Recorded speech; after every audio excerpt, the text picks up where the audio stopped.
La palabra de Dios nos presenta la importancia del crecimiento espiritual, pero también nos enseña que éste se da a través de un proceso que tiene etapas y fases distintas. Si deseamos buscar y vivir el crecimiento, es fundamental comprender todo su proceso. En este video, deseo conversar contigo acerca de las fases del crecimiento espiritual. Acompáñame y en los próximos minutos comprenderemos mejor esta verdad.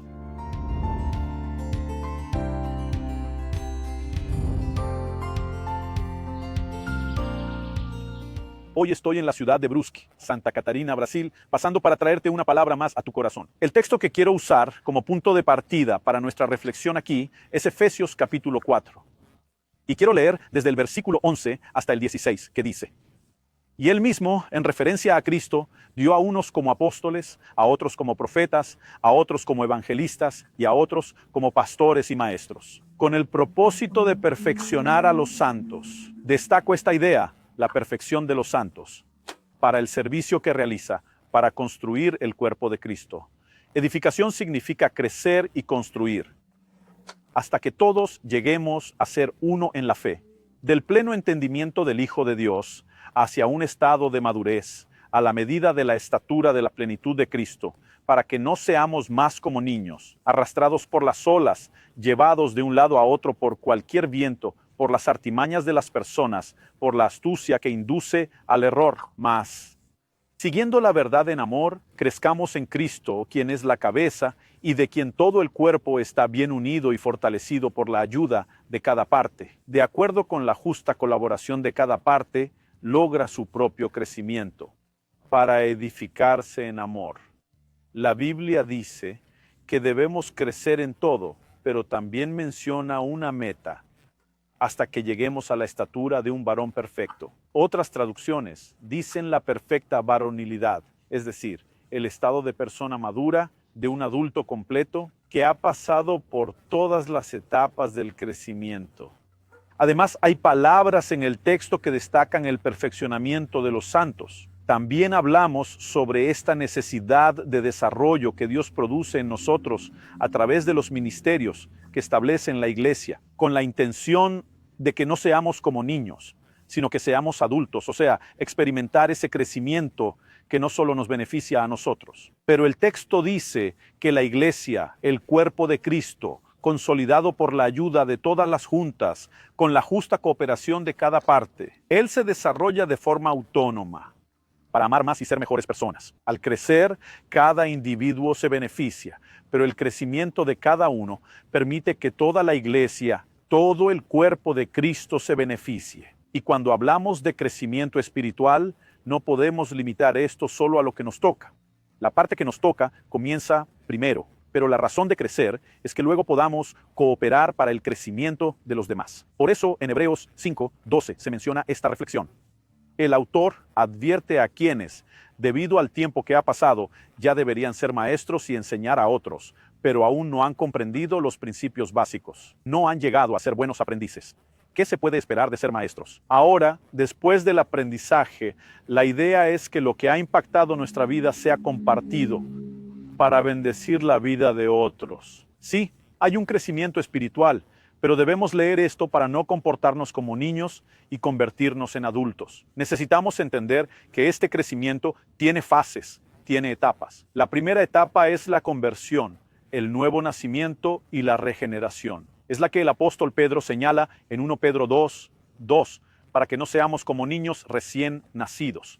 Cuando tenemos la experiencia de la conversión, podemos, desde el exterior, al observar el cuerpo o la mente de alguien, reconocer a un adulto. Pero espiritualmente tenemos a un niño que necesita un nivel de dieta acorde con la fase en la que se encuentra. Por eso se refiere a la necesidad de leche para crecer. Con el tiempo la comida será necesaria para crecer, pero también vemos, al observar a cualquier niño en desarrollo, que no es suficiente esperar que el tiempo dé sus frutos.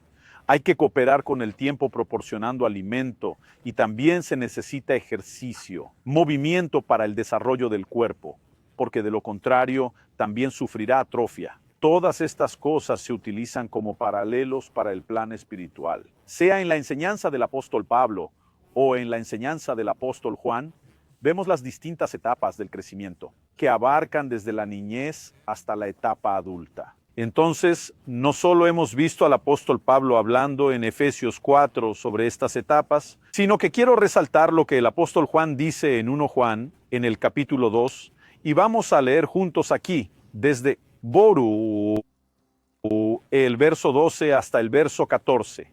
Él dice: hijitos, les escribo a ustedes porque sus pecados han sido perdonados por causa del nombre de Jesús. Padres, les escribo a ustedes porque conocen al que existe desde el principio. Jóvenes, escribo porque vencieron al maligno. Hijitos, escribí porque conocen al Padre. Padres, escribí porque conocen al que existe desde el principio. Chicos, les escribí porque son fuertes. La palabra de Dios permanece en ustedes y ya han vencido al maligno. Cuando utiliza términos como hijitos, padres y jóvenes, puede parecer que divide la iglesia por edades, pero en verdad no se refiere a eso Juan. Habla de características que se asocian con la experiencia espiritual. Hijito, escribo porque sus pecados son perdonados en el nombre de Jesús. Los recién nacidos, aquellos que podemos llamar bebés, los bebés espirituales, tienen un nivel de conocimiento básico, han recibido el perdón de los pecados. En el verso 14 el autor menciona: hijito, decidí escribirles porque conocen al Padre. Es decir, comenzaron a descubrir la paternidad de Dios que los creó, el nivel de conocimiento es básico. Cuando habla con sus padres usa un lenguaje diferente. Les escribo porque conocen a quien existe desde el principio, el que dio inicio a todas las cosas, que es el Creador. Es decir, la comprensión sobre Dios es mayor, es más amplia. De nuevo, Él responderá: les escribí porque conocen al que es desde el principio. Sin embargo, cuando se refiere a los jóvenes, así como los jóvenes, al hablar del plano natural, ya no tienen cuerpo de niño ni mente de niño, y son compatibles con el mundo adulto, aunque tengan inconstancias, ya sea euforia o desánimo. No muestran todos los plenos signos de madurez, pero están más cerca del grupo de adultos que del de los niños. Sin embargo, muestran gran emoción y disposición, incluso para las cosas de Dios. Se observa desde la época de Moisés, antes de que se estableciera el sacerdocio, a los jóvenes colaborando en los sacrificios. Nos damos cuenta de que cuando Ananías y Zafira mueren, los que entierran los cuerpos son los jóvenes, listos para servir. Y es ese equipo, esa gente de la que hablamos, del esfuerzo, del trabajo, y él comienza y finaliza en ambas formas diciendo que han ganado al maligno. O sea, ya tienen la edad para estar en la batalla, han empezado a combatir y a darse cuenta de que son ganadores, que pueden triunfar. Es decir, Juan también habla sobre las etapas del crecimiento. Entonces, vemos la Biblia que habla de los niños, empezando por los bebés recién nacidos. A veces la traducción de niño se refiere a un chico. Ya no es un bebé recién nacido, pero todavía está en la infancia. Y también miramos a aquellos que ya han alcanzado la juventud e incluso la paternidad. Es decir, ahora son los que generan otros hijos, que ayudan a cuidarlos, que muestran un signo de madurez. En cada una de estas etapas también tenemos una dieta. Leemos que en el libro de Hebreos, capítulo 5, y mencioné esto en el video anterior, hay una dieta para los niños y otra para los adultos. En Hebreos capítulo 5, verso 11, el escritor comienza a hablar de cosas difíciles de explicar, porque se habían hecho lentos para oír. En el verso 12, él habla sobre la dificultad que tienen, ya que debido al tiempo transcurrido, deberían estar enseñando.